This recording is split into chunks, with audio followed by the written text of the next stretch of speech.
Hey all, today we're joined by Dr. Amy Quarkume, officially known as Dr. A. She's a doctor of Africa, scholar, filmmaker, and associate professor of Africana Studies in the Department of Afro-American Studies at Howard University. As a filmmaker, Dr. A has produced 2 documentaries and is currently working on her first book, The New Howard Woman, Lucy Diggs Slow in Her Own Words. She also contributed to and has been invited as a guest on many media outlets, including BET News, PBS NewsHour, American Radio Works, Al Jazeera, Philadelphia Community Access Media, and so many others. We are so glad to have you here with us today for this conversation. I feel like we've been talking about this since the beginning of the podcast, and we really wanted to have someone on the show who we felt could give us that not only personal but academic insight. So thanks for joining us today. Thank you for having me. It's an honor. Yes. So just to get into it, as our listeners know, our conversation today is about the supposed differences between African Americans, Africans, and Caribbean folk. And we just want to dive into this conversation and kind of explore why there seems to be a disconnect. So for our first question, why does it seem like Black people from other countries may want to separate themselves from African Americans? Is that a question for me to open up with? Yeah, sorry. That's a loaded question. Yeah. Wow. A couple of things that come to mind before I attempt to answer that question. And answer that question, I don't speak for everyone, right? In all humility, everyone has their own different experiences. So the reasons why people choose to be in community or not be in community may be more complex than what I may be thinking, right?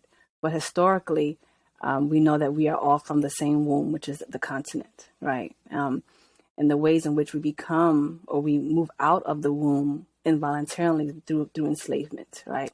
So we are brothers and sisters of the same mother, but we happen to have been dropped off in the Caribbean based on one boat. Some of us were left on the continent and in some dungeons, and some were dropped off in the South, in the Americas, right? So the difference is depending on what boat you happen to, what traumatic enslaved experience your family was able to live through that makes us different, right? But we are all the same womb. And the challenging part is, I don't believe it's us not wanting to side with or be in community with that knowledge. The one thing is not many of us know that, right? So if you're from Jamaica, Jamaicans are in some cases those who are from Ghana, Akan, and they were stolen from the continent of Ghana and they were dropped off in what we know as Jamaica. The story has it that Jamaica is Akan for Jamaica, I'm stuck, right? So we have African people who are stuck in a new space and they just try to figure out how to live their life there. So they become Jamaican, right? But we are all the same. And the difference is, number one, not knowing our history.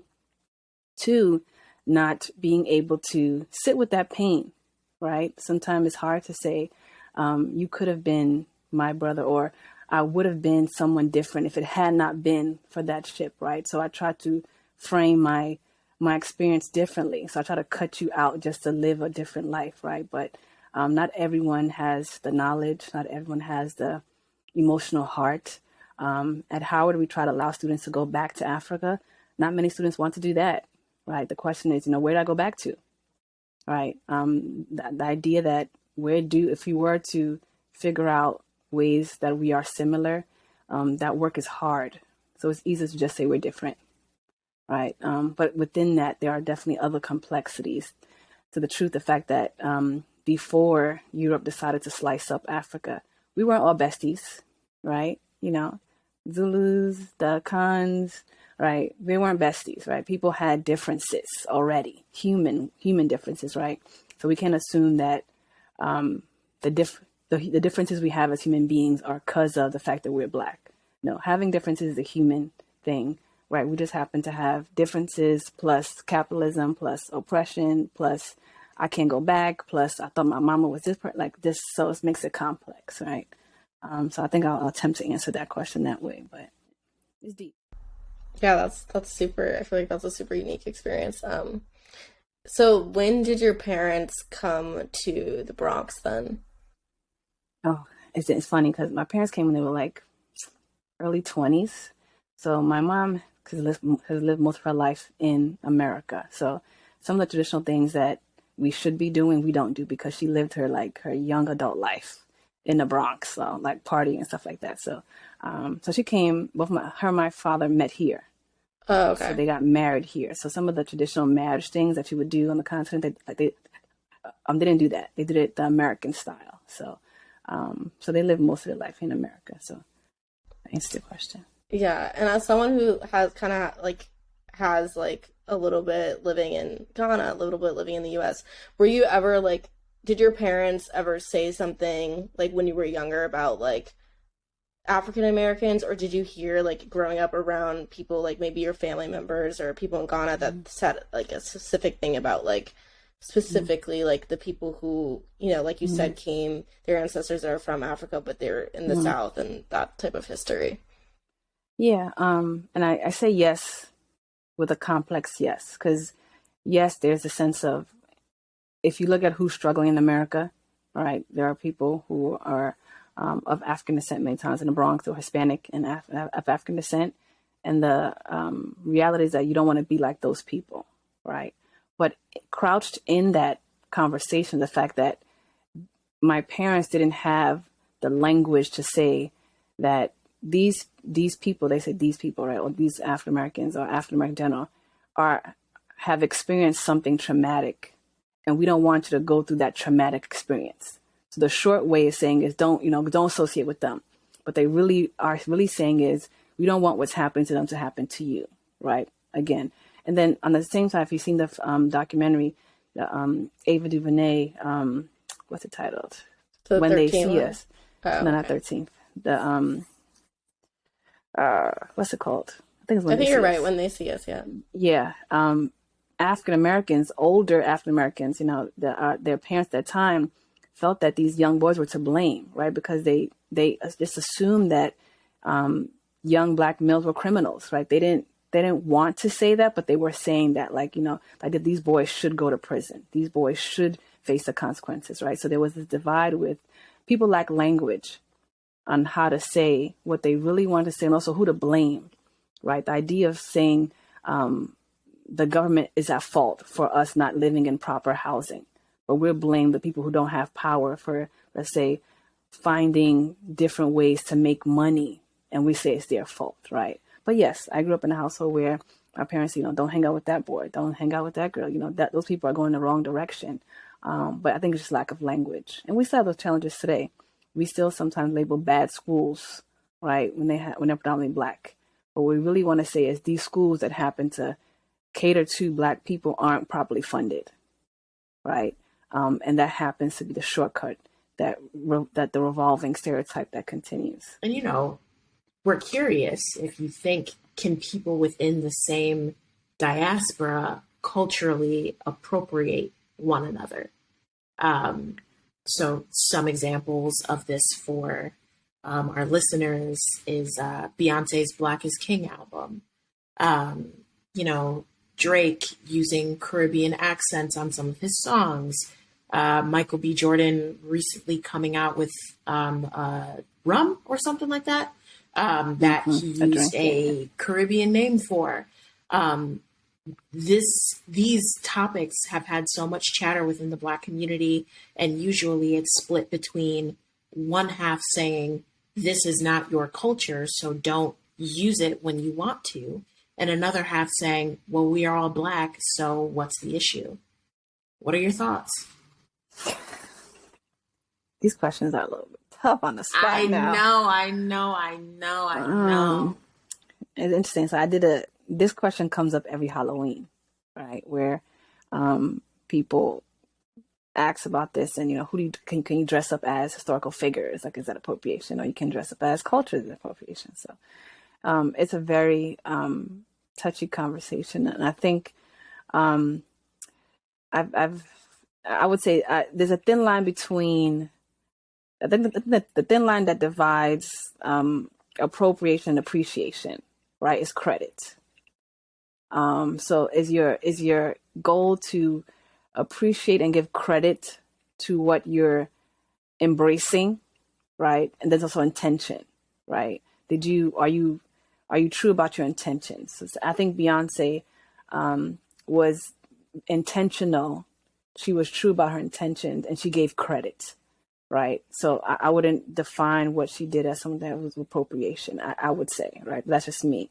And I think that's what sometimes becomes a challenge, that people don't appreciate what they have access to. They don't give credit, right? If you, let's say, learn a new dance from a culture, like, do you really give credit to that culture, right? And are your intentions just to use it and dump it, or your intentions to elevate it? Because some of the conversations within the diaspora is the fact that people don't lean into it to lift it up. They lean in it to use it and then drop it, right? So what we see with Beyonce, she gives credit to artists, culture. She goes to the space, right? She allows you to visualize the content for people who never traveled, right? Which is an elevation conversation. But within diaspora, can you? So yes, the answer is yes. I think people can appropriate and appreciate, right? You can attempt to do something, but you didn't do it well, and it's appropriation, right? So I think that's follow those guidelines that I'm saying that makes the conversation of why you're leaning into that culture useful, right? I'm not saying you have to, let's say, survey every Zulu person, right? So this happened with Black Panther, right? They're speaking Zulu in Black Panther, right? And when Black Panther came out, they were on our side, which is the Americas, people were like, oh yes, I'm going to watch Black Panther with dashiki. Oh my gosh, yes. On the continent, it wasn't the same way, right? It wasn't that same conversation because the credit part wasn't clear, right? And two, the narrative itself and the end of the film didn't clarify where African Americans stood with those who are from the continent, because it looked like a battle at the end, and African Americans had to die, right? So, and then the idea of, so there's again, Black Panther is based upon white men's idea of what a kept Africa looked like, right? So Marvel created Black Panther, but Black people are playing those characters, right? So I say that to say that there are ways in which you can appreciate the culture and not be in it, and there be a sense of satisfaction with the culture that you did that well, right? Because the idea that, again, we don't want to be monolith, right? Just how I can say I can learn Spanish and speak a language because in that language is culture. That's the same way you can say I can go to an African country and learn a language and speak it and educate somewhere else. There are also ways in which we can appropriate, like you got it wrong, like you're using it and not giving it the due credit it deserves, that people do fail within the culture. I think, okay, when you set up this question, Janae, I feel like you thought she was going to say something completely different, did you? I 100%. I thought you were going to say that you were going to say, we all Black, it's all love, do you? But you brought up such a great point with Black Panther that I actually never even thought about, how kind of just the ending, the way Michael B. Jordan dies, and how that kind of is divisive. Very. I mean, I have people from the continent text me like, what is this? Like, are y'all serious? This is like the best y'all can do? To be completely honest, as an African American, and this was something that came up for me while Amari was talking, there was one Jamaican kid that I went to school with, and he always said that he was Jamaican. And he and I had an argument. This was like in 7th grade. But he and I had an argument when I was like, you're Black. And he's like, I'm not Black, I'm Jamaican. And I said, you're Black. And we had this whole back and forth, which is so dumb of me telling him who he is and, children. But that came up for me again when you were talking about Black Panther, how there is this divide. And watching Black Panther for the first time, I'm like, yeah, bury me in the water where my ancestors were. But exactly, that's not right. That's like slavery all over again. Yeah. Water for real. Yeah. But watching it in that moment was this pride. But when I take a step back and think about it and really think about how we should not be proud of that, we should not be celebrating characters that really divide Blackness, where it's Killmonger mad because he didn't grow up the same way Black Panther did. I think it's a valid. I think why Black Panther was why a lot of people connected to it is because they kind of felt some type of like similarity to Killmonger, though. Because I think it's valid. I think his feelings are very, very valid. As a Black person who grew up around people from the diaspora who looked down on you and didn't have those same beautiful opportunities to experience Africa, completely understand where he's coming from. But still, I think you can say it's divisive on both sides too, because I think with Killmonger, it's like, and I think this is where a lot of African American pain comes from, is that we like, okay, I'll give you an example. I'm always on Twitter. So on Twitter, they were like, rep your flag, da da da. And like, or you see that joke on Twitter where it's like, Caribbean and Spanish people always be having their flag in the car, da da da. And African American people are like, I want to rep a flag. I'm not repping America. The fuck? Like, I'm not going to do that. I hate America. It's a country that brought me away from my roots. And then on top of that, on top of all the bullshit that America puts African American people through, I can't even go back to the roots. I don't even know what flag to go back to unless I pay maybe Ancestry.com, and that's not even accurate. To also hoard your DNA or whatever. Well, that too. For your data. Yeah. But it's just like, I don't have anything. And kind of like Amari said, her parents wanted her to keep her closer to Jamaica, so it was kind of like that safe bubble. And for us, it's kind of like, we don't have a safe bubble. It's either...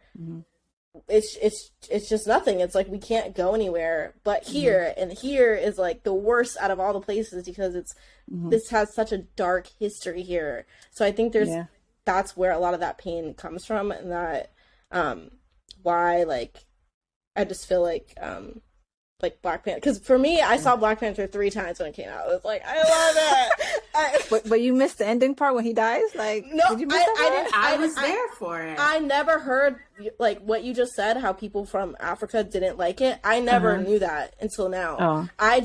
For me, when it first came out, we were hyped. Like, I'm not gonna lie, we went 3 times.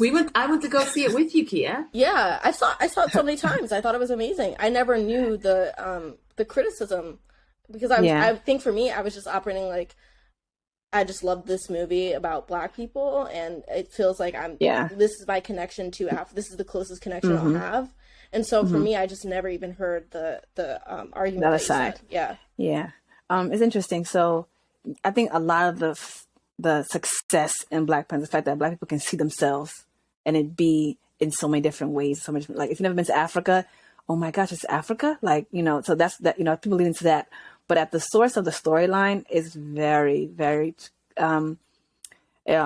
it's divisive. That end is also like, it's no different from any other whiteness project, right? So the idea of what if Africa, didn't share with anybody else, or the idea that because Wakanda is a space that is not enslaved, right? And they've been kept intact and advanced because they don't share with anyone else, right? And the issue is, do we let anybody else in, right? And they're thinking that no, we shouldn't, or no, we shouldn't share. Like, that's something that aren't African ideals, right? African people are welcoming. The idea that, yes, the truth is, if we had not been colonized, we would be advanced, but our advancement wouldn't be just solely for ourselves, right? And the way in which they look at whiteness in the film, like, the white people are in the film, but besides Thief, like, they're not the problem. Like, the UN has no issue with anybody. For real, the UN, right? The government, federal government, FBI, you guys have no issue with what's happening with this project, right? But again, I think the success is in the fact that we see ourselves, and that was A++++. But Black Panther could have been in Spanish. We would still be hyped because we see ourselves in the film. Right, that's the best thing that is given, but not everyone took it that way. I remember at graduation at Howard that Chadwick Boseman was speaking, right, and there was a woman who was like leaning up to the podium with a Wakanda shirt, like, and it's like, Wakanda is not real, right? Like, there are real African countries. Like, Wakanda could have been named like South Africa. It could have been named Ghana. Like, there are real African countries with names and languages that Wakanda could have been.